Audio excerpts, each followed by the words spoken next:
शीतल की कहानियों में आप सबका स्वागत है। आज की कहानी है खून के आंसू। तेज कदमों से चलते हुए सोमनाथ जी घर के अंदर आ रहे थे। गुस्से की ज्वाला उनके दिल में दहक रही थी। पुलिस को फोन उन्होंने पहले ही कर दिया था। जैसे ही घर के अंदर आए तो उन्हें अपनी बहू मीना के हंसने की आवाज़ आई, जो अपने पति मनीष के साथ बाहर घूमने जाने का प्लान बना रही थी। दोनों के चेहरे खुशी से खिले हुए थे। यह दृश्य देखते ही सोमनाथ जी का गुस्सा 7वें आसमान पर पहुंच गया। हद हो गई बेशर्मी की। पैसों का इतना लालच कि तुम लोगों ने अपनी माँ की जिंदगी को खतरे में डाल दिया। वहाँ मेरी पत्नी बेचारी अस्पताल में पड़ी जिंदगी और मौत के बीच झूल रही है और तुम लोग यहाँ जश्न मना रहे हो। शर्म नहीं आई तुम दोनों को इतनी घिनौनी हरकत करते हुए? अपने ही घर में तुमने चोरी कर ली। सोमनाथ जी की यह बातें सुनकर उनकी बहू मीना बेबाक होकर बोली, अरे बाबूजी, आपको क्या जरूरत पड़ी है इस उम्र में इतना कष्ट झेलने की? आप दोनों की अब उम्र हो चली है और आप इस उम्र में उन पर इतना पैसा पानी की तरह बहाए जा रहे हैं। माँ जी को उनकी हालत पर छोड़ दीजिए और चैन से रहिए और हमें भी चैन से जीने दीजिए। इतना सुनते ही सोमनाथ जी आग बबूला हो गए और उन्होंने एक जोरदार तमाचा अपनी बहू के गाल पर जड़ दिया। बाबूजी, आपकी हिम्मत कैसी हुई मेरी पत्नी पर हाथ उठाने की? तभी एक और झन्नाटेदार थप्पड़ की आवाज़ से पूरा घर गूंज उठा और मनीष अपने गाल पर हाथ रखकर चुपचाप खड़ा हो गया। फिर सोमनाथ जी बोले, क्या इसी दिन के लिए मैंने तुझे पढ़ा लिखा कर बड़ा किया था कि तू अपने माँ बाप को ही खून के आंसू रुलाएगा? उसी समय 2 पुलिस वाले भी घर के अंदर आ गए। उन्हें देखते ही मनीष और मीना के पसीने छूट गए और सोमनाथ जी बोले, इंस्पेक्टर साहब, गिरफ्तार कर लीजिए इन दोनों को। मुझे ऐसी औलाद नहीं चाहिए जो अपने माँ बाप के मरने की राह देख रही हो। इतना सुनते ही मनीष अपने पिता के पैरों में गिर पड़ा और बोला, नहीं बाबूजी, ऐसा मत कीजिए। हम बर्बाद हो जाएंगे, कहीं के नहीं रहेंगे। बस एक बार हमें माफ़ कर दीजिए। बस बेटा, एक ही बारी में हेकड़ी निकल गई तुम्हारी। आज भी मैं उस दिन को याद करके रो पड़ता हूँ जब मैं तुम्हारे सामने तुम्हारी माँ के इलाज के लिए मिन्नतें कर रहा था। इतना कहते कहते सोमनाथ जी अतीत के दिनों में चले गए और इस दिन को याद करने लगे जिस दिन उनकी पत्नी आशा की टेस्ट रिपोर्ट आई थी और उन्हें मालूम पड़ा था कि उनकी पत्नी को कैंसर जैसी गंभीर बीमारी हो चुकी है। यह बात सुनकर सोमनाथ जी का दिल पूरी तरह टूट चुका था।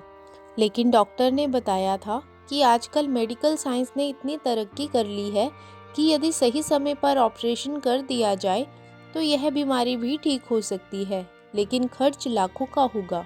सोमनाथ जी ने ठान लिया कि वह अपनी पत्नी की जान बचा कर रहेंगे। अब घर आकर उन्होंने यह बात अपने बेटे को बताई तो उसे भी सदमा लगा। उसने अपने पिता से कहा, बाबूजी, आप चिंता मत कीजिए, हम माँ का अच्छे से अच्छा इलाज करवाएंगे और कुछ ही दिनों में बिल्कुल ठीक हो जाएंगी। लेकिन ना जाने रात में बेटे और बहू की आपस में क्या बात हुई कि अगले दिन ही बेटे ने स्पष्ट शब्दों में कह दिया कि माँ की अब उम्र हो चुकी है और उन पर पैसा लगाने का मतलब पैसा बर्बाद करना है और बर्बाद करने के लिए मेरे पास पैसा नहीं है।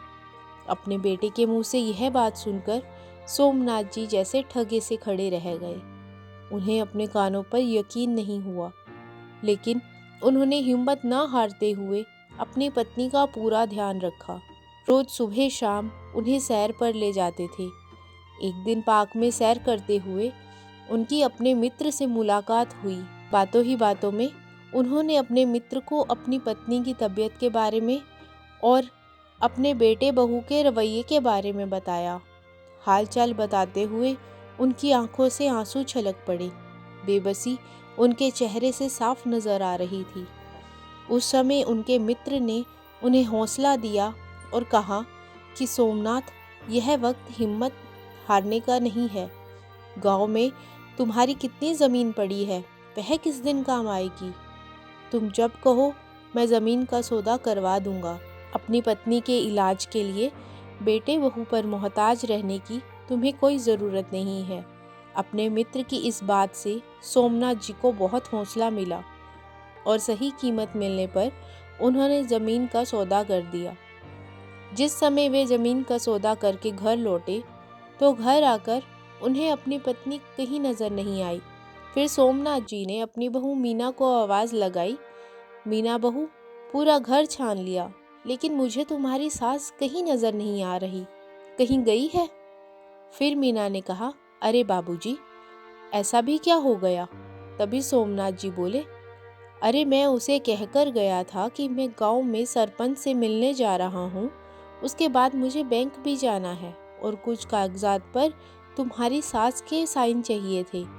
अब वह घर में नहीं है। किसी भी बात को गंभीरता पूर्वक लेती ही नहीं। ना जाने अब कहाँ कौन सा काम करने चली गई, मेरी बात को अनसुना करके। तभी उनकी बहू मीना बोली, माँ जी तो मंदिर गई हैं, थोड़ी देर पहले ही निकली हैं। लेकिन बाबूजी, आपको कौन से कागजों पर साइन चाहिए माँ जी के, यह तो बताइए। कुछ ज़रूरी कागजात हैं बहू। ऐसा कहते हुए सोमनाथ जी बोले, यह आशा भी हद करती है। उसे मालूम है कि उसकी तबीयत दिन ब दिन बिगड़ती जा रही है, लेकिन फिर भी मंदिर जाना एक दिन भी नहीं भूलती। अपने हाथों में लिए हुए बैग को अपने सीने से चिपकाते हुए सोमनाथ जी बोले, अगर आज काम ना हुआ तो फिर अगले हफ्ते तक टल जाएगा। तभी मीना की नज़र उनके बैग पर गई और वो बोली, वैसे बाबूजी, आपने बताया नहीं कि आप बैंक क्यों जा रहे थे? फिर सोमनाथ जी बोले, कुछ नहीं बहू, कुछ ज़रूरी काम था। तभी दरवाजे पर कॉरियर आया तो मीना कॉरियर लेने चली गई, परंतु सारे काम करते हुए भी उसका ध्यान अपने ससुर के बैग पर बराबर बना हुआ था। कुरियर अपने कमरे में रखकर मीना ने अपने सास ससुर के कमरे में झांका तो उसके ससुर सोमनाथ जी कुछ ढूंढ रहे थे। उनके चेहरे पर परेशानी दिख रही थी। मीना बिना दस्तक दिए ही कमरे में घुस गई और बोली, देखिए ना बाबूजी, सासू माँ को अपनी तबीयत की चिंता ही नहीं है, अभी तक नहीं आई मंदिर से। बहू की आवाज़ सुनते ही सोमनाथ जी ठिठक गए और उनके हाथ से वह बैग नीचे गिर गया। जैसे ही बैग गिरा, उसमें से 500 रुपए के नोटों के बंडल निकलकर फर्श पर गिर गए।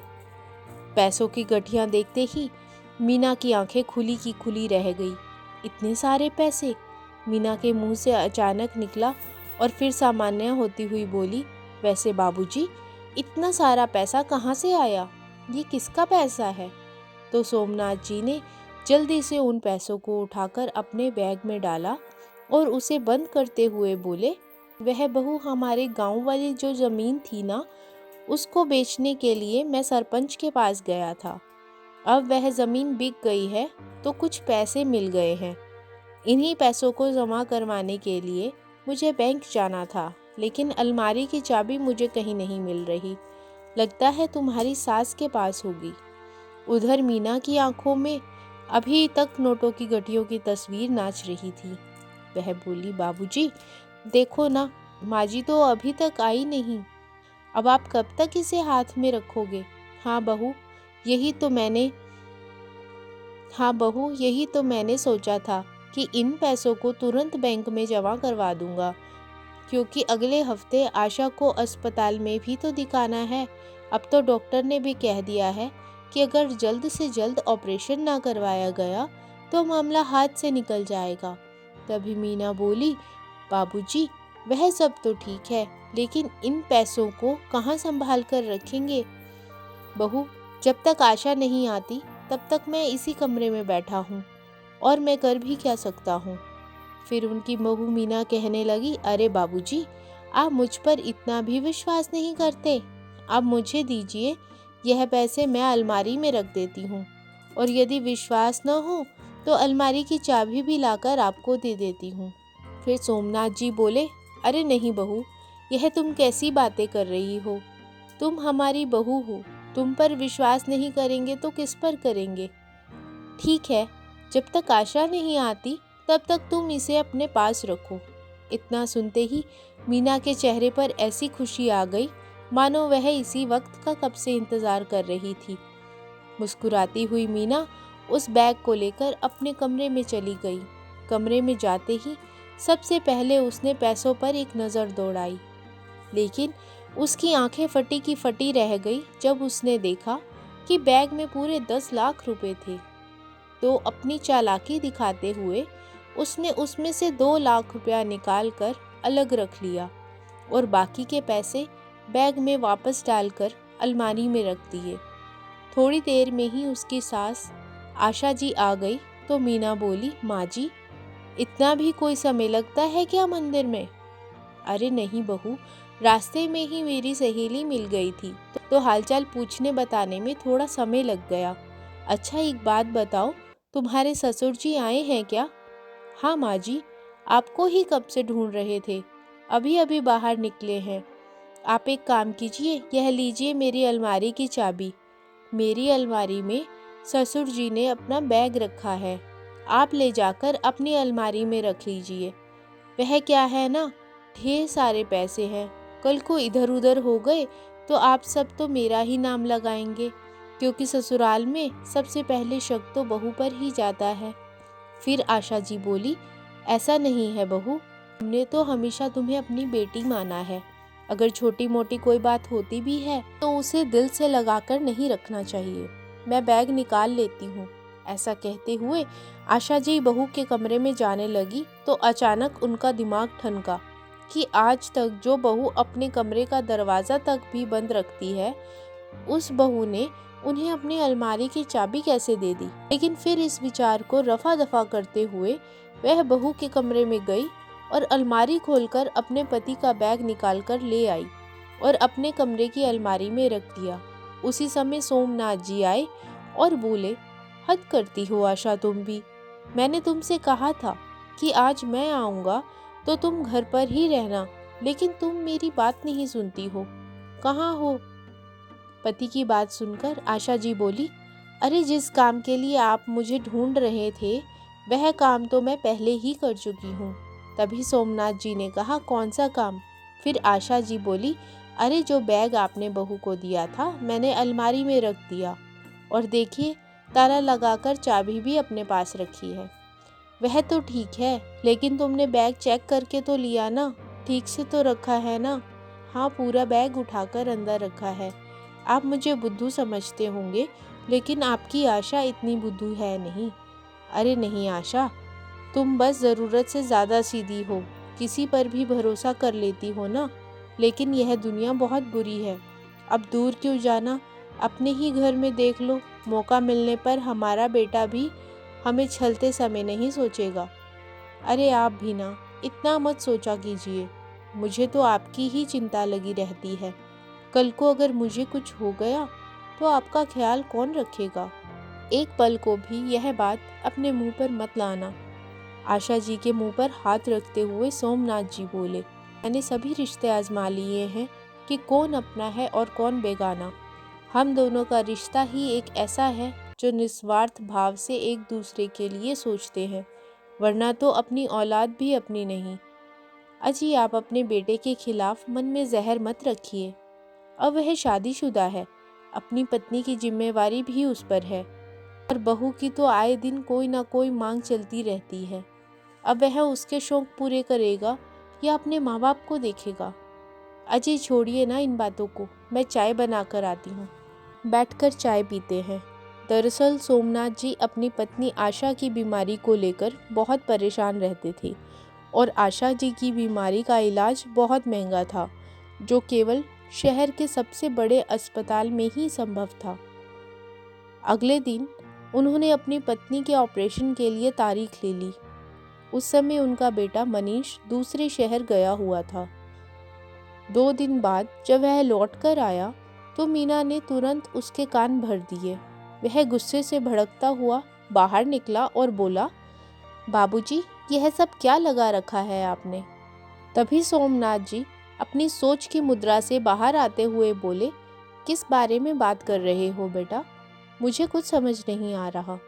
इतने भी नासमझ मत बनिए बाबूजी, आपको अच्छे से पता है कि मैं माँ के विषय में बात कर रहा हूँ। क्यों बेटा, उस बेचारी ने तुम्हारा क्या बिगाड़ दिया? वह तो स्वयं कैंसर से जूझ रही है। हाँ मैं जानता हूँ, लेकिन आपको शायद समझ नहीं आ रहा। पहले ही माँ के इलाज के लिए आप गहने बेच चुके हैं और अब अपने गांव की ज़मीन भी बेच दी और मुझसे पूछने तक की ज़रूरत नहीं समझी। मेरी सलाह भी आपके लिए कोई मायने नहीं रखती। फिर सोमनाथ जी बोले, अच्छा हुआ जो तुम्हारे सूत्रधारों ने तुम तक खबर पहुंचा दी। अब क्या करूं बेटा, तूने तो अपनी माँ को मरने के लिए छोड़ दिया है, उसकी तो चिंता है नहीं तुझे। दिन रात अपनी पत्नी की फरमाइशें पूरी करने में लगा हुआ है। तभी मनीष बोला, मुझे समझ नहीं आता आखिर आपको हुआ क्या है? मैं क्या आप लोगों का दुश्मन हूँ? लेकिन बेटा, तुम्हारी हरकतों से यह भी नहीं लगता कि तुम्हें अपनी माँ की चिंता है। 1 महीना पहले तुमने 10 लाख की कार खरीदी है और अभी कुछ दिन पहले की ही बात है जब तुमने बहू को सोने का हार खरीद कर दिया है। अपने और अपनी पत्नी के शौक पूरे करने के लिए तुम लाखों रुपए खर्च कर सकते हो, लेकिन अपनी माँ के इलाज के लिए नहीं। और रही उस ज़मीन की बात, तो वह ज़मीन मैंने अपने खून पसीने से कमाए हुए पैसों से खरीदी थी, और अगर बेच दी तो इसमें मुझे तुमसे पूछने की क्या ज़रूरत थी। लेकिन बाबूजी, मेरा भी अपना परिवार है, मेरे बीवी बच्चे का भी कुछ सोचिए। आप तो हमें कंगाल करते चले जा रहे हैं। फिर सोमनाथ जी गुस्से में बोले, बेटा क्या कहा तूने? बीवी बच्चे? तुझे इस दुनिया में लाने वाला कौन है? तेरी माँ, मेरी आशा। जिस दिन तुझे बुखार होता या तू बीमार हो जाता तो हम दोनों में से कोई भी खाना नहीं खाता था। पूरी पूरी रात जागकर तेरी माँ तेरा ख्याल रखती थी, फिर भी उसके चेहरे पर शिकन तक नहीं आती थी। दिन रात तेरी नज़रें उतारती थी। बस बाबूजी, इन सब फालतू बातों में मेरा समय खराब मत कीजिए। कौन सा एहसान कर दिया था आपने मुझ पर? हर माँ बाप अपने बच्चों के लिए करते हैं। फिर सोमनाथ जी आंखों के कोरे से आंसू पोंछते हुए कपकपाती आवाज़ में बोले, खबरदार, अब एक शब्द भी आगे बोला तो परसों मैं तुम्हारी माँ के इलाज के लिए उसे अस्पताल लेकर जा रहा हूँ और इस बारे में मुझे किसी की राय नहीं लेनी। अपने पिता की यह बात सुनकर मनीष थोड़ी विनम्रता दिखाते हुए बोला, अरे बाबूजी, ऐसी बात नहीं है, लेकिन अगर माँ के इलाज से कुछ पैसे बचें तो वह हमें दे दीजिएगा। दरअसल मैंने अपने दोस्त के साथ पार्टनरशिप में एक बिजनेस शुरू किया है। अगर मुझे पैसे नहीं मिले तो मुझे किसी से कर्ज उठाना पड़ेगा। फिर सोमनाथ जी बोले, अच्छा, मतलब की बात तो मुझे अब समझ में आई। अब बेटा, इतने बड़े अस्पताल में कितना खर्चा होगा यह तो तुम खुद भी सोच सकते हो, और अपने बूढ़े माँ बाप की सहायता करने की बजाय तुम उनसे ही पैसा मांग रहे हो। शर्म आनी चाहिए तुम्हें। इतना कहकर सोमनाथ जी वहाँ से चले गए। अगले ही दिन अस्पताल में फ़ोन आ गया कि इलाज के लिए अस्पताल में पैसे जमा करवा दीजिए और मरीज को भी दाखिल करवा दीजिए। फिर सोमनाथ जी ने अपनी पत्नी से कहा कि हमें कल तुम्हें अस्पताल में दाखिल कराना है, इसलिए अस्पताल के लिए कुछ कपड़े रख लेना। जल्दी ही तुम्हारी सारी परेशानियां दूर हो जाएंगी। फिर आशा जी हंसते हुए बोली, हम दोनों अपनी ज़िंदगी के अंतिम पड़ाव पर पहुंच चुके हैं, फिर भी खुद से ज़्यादा ख्याल रखते हो आप मेरा। फिर सोमनाथ जी ने कहा, आशा, तुम हो तो मैं हूँ, नहीं तो मैं कुछ भी नहीं। अगर तुम इस घर में नहीं होती ना तो मुझे यह घर भी अच्छा नहीं लगता। सोमनाथ जी ने पैसों का भरा बैग संभाल कर रख लिया और पत्नी को अस्पताल लेकर जाने लगे तो अपने बेटे से कहा कि मैं तुम्हारी माँ का इलाज करवाने जा रहा हूँ, क्या तुम चलोगे? तो बहू तपाक से बोली, यह क्या करेंगे वहाँ जाकर? आप हैं तो माँ जी की देखभाल करने के लिए। उधर बेटे के मुंह से एक शब्द भी नहीं निकला। फिर आशा जी बोली, उन्हें क्यों परेशान करते हैं? आप मेरे साथ हैं तो चिंता किस बात की? चलिए हम चलते हैं। सोमनाथ जी को अपने बेटे बहू पर बहुत गुस्सा आया, लेकिन वह अपनी पत्नी को परेशान नहीं करना चाहते थे, इसलिए चुपचाप वहाँ से चले गए। आशा जी को नर्स अंदर लेकर गई, जबकि सोमनाथ जी काउंटर पर पैसा जमा करवाने लगे। तभी काउंटर पर बैठे व्यक्ति ने कहा, सोमनाथ जी, आपने तो कहा था कि आप पूरे पैसे जमा करवा रहे हैं, लेकिन यह तो केवल 8 लाख रुपए है। ऑपरेशन तो हम लोग शुरू कर रहे हैं, लेकिन बाकी के बचे पैसे आप जल्दी जमा करवा दीजिए। यह बात सुनकर सोमनाथ जी हैरान रह गए कि ऐसा कैसे हो सकता है, इसमें तो पूरे 10 लाख रुपए थे। अभी अकाउंटेंट ने कहा, यदि आपको विश्वास नहीं होता तो आप कैमरा चेक कर सकते हैं। तभी सोमनाथ जी एक पल को उस वक्त को याद करने लगे जब उन्होंने अपनी बहू को पैसे दिए थे, और फिर बोले, नहीं नहीं, हमें दूसरे क्या ठगेंगे, यह ठेका तो हमारे अपनों ने ही ले रखा है, मैं अभी आता हूँ। उधर घर पर उनका बेटा मनीष थोड़ा चिंता में बैठा था। तभी मीना बोली, आप चिंता क्यों करते हैं? अरे आज तो हमारी ज़िंदगी की सबसे बड़ी परेशानी ख़त्म होने वाली है। आपकी माँ का इलाज हो जाएगा तो हम भी घूमने जा पाएंगे। फिर मनीष बोला, पैसों की बहुत ज़्यादा तंगी चल रही है और घूमने पर तो कम से कम 50,000 चाहिए। अगर पैसे होंगे तब तो जाएंगे ना।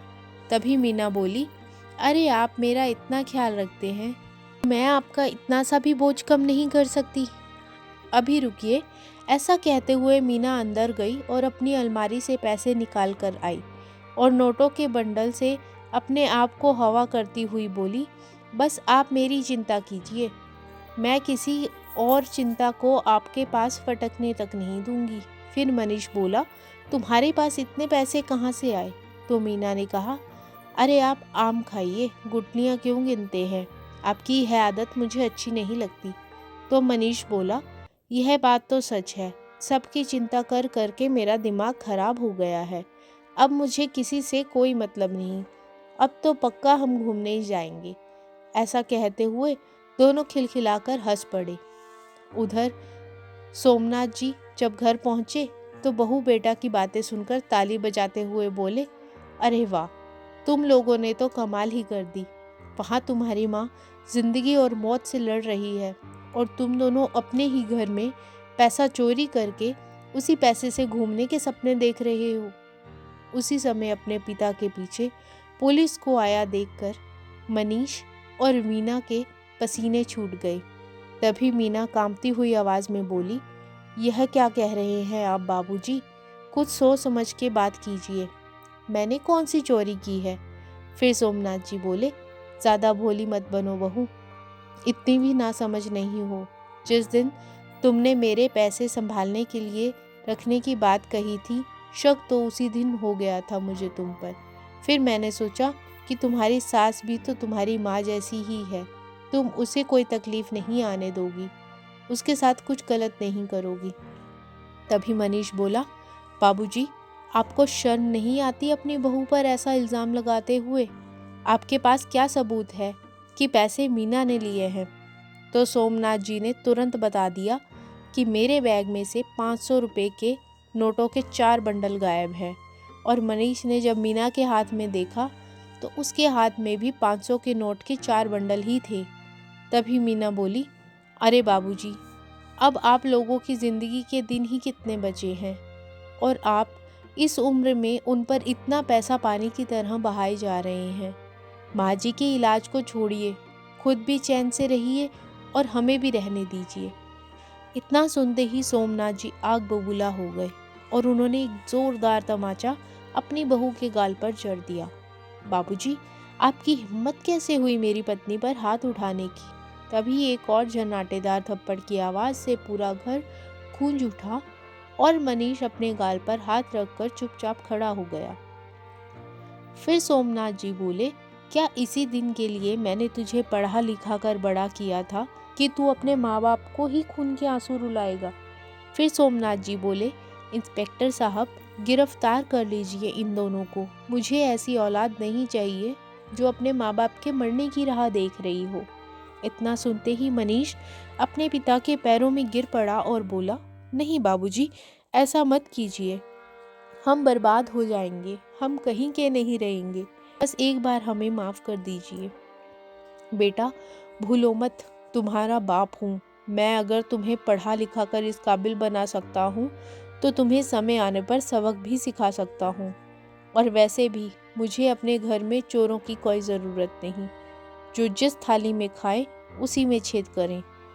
दूर हो जाओ मेरी नज़रों से। तभी मनीष अपने पिता के पैरों में गिर पड़ा और गिड़गिड़ाते हुए कहने लगा, नहीं पिताजी, मुझे माफ़ कर दीजिए। बहुत सारा पैसा लगाकर मैंने नया बिजनेस शुरू किया है। मैं जेल चला जाऊंगा तो बहुत नुकसान हो जाएगा। इससे पहले कि सोमनाथ जी कुछ कहते, मीना बोली, अरे ऐसा भी क्या हो गया, हमें फांसी थोड़ी ना लग जाएगी। मेरे पापा के पास बहुत पैसा है, वह मुझे एक पल के लिए भी जेल में नहीं रहने देंगे और उसके बाद हम मेरे पापा के साथ ही रहेंगे। तभी मनीष ने गुस्से में आकर अपनी पत्नी को एक दमदार तमाचा लगाया और बोला, केवल तुम्हारी इन्हीं हरकतों की वजह से आज मुझे यह दिन देखने पड़ रहे हैं और तुम्हारी हरकतों का जिम्मेदार कहीं ना कहीं मैं भी हूँ। आज मैं अपने ही घर में चोर बन बैठा हूँ। सोमनाथ जी ने अपने बेटे को अपनी गलती का पश्चाताप करते देख पुलिस को वापस जाने के लिए कह दिया और फिर उन दोनों से बोले, अब तुम अपना झगड़ा सुलझाते रहो, मुझे तो मेरी पत्नी की जान बचानी है। यह पैसे मेरे हवाले करो। तो उनकी बहू मीना ने एक हाथ से अपने गाल को सहलाते हुए दूसरे हाथ से नोटों के बंडल उठाकर अपने ससुर को वापस कर दिए। जाने से पहले सोमनाथ जी बोले, और हाँ, तुम अपने रहने का इंतज़ाम ऊपर की मंजिल पर कर लो, क्योंकि अब मैं अपनी पत्नी के साथ शांति से रहना चाहता हूँ और इस बात पर कोई बहस नहीं होगी। मैं नहीं चाहता कि अब मेरी पत्नी कोई और परेशानी झेले। जिस बेटे को अपनी जान लुटाकर भी हमने पाल पोस कर बड़ा किया, उसने ही अपनी माँ के लिए कुछ नहीं किया, तो अब मुझे भी कठोर कदम उठाना पड़ेगा। इतना कहते हुए सोमनाथ जी वहाँ से चले गए। तभी मीना बोली, यह बात तो गलत है, आपके बाबूजी ऐसा कैसे कह सकते हैं। फिर मनीष ने कहा, चुप हो जाओ, तुम भूल रही हो यह घर उनका है। हमें वैसा ही करना पड़ेगा जैसा वो कहते हैं, वरना अपना सामान उठाओ और जाओ यहाँ से, मैं तो यहीं रहूँगा। करीब एक सप्ताह के बाद आशा जी स्वस्थ होकर घर वापस लौटी।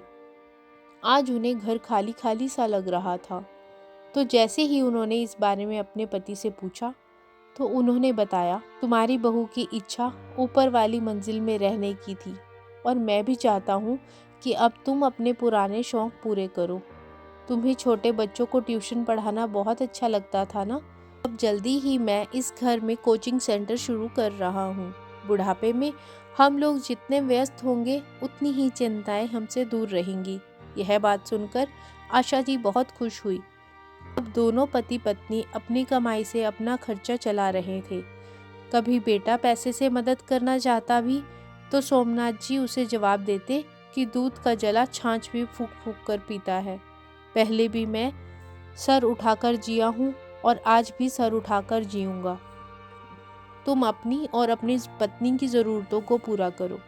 बस अपनी माँ को कभी दुख मत देना, नहीं तो मैं बर्दाश्त नहीं करूँगा। उस दिन के बाद से उस घटना का जिक्र किसी ने भी आशा जी के सामने नहीं आने दिया। आशा जी बार बार प्रश्नवाचक दृष्टि से अपने पति को देखती और कहती कि आखिर बेटा और बहू सही रास्ते पर कैसे आ गई, आपने ऐसा क्या किया।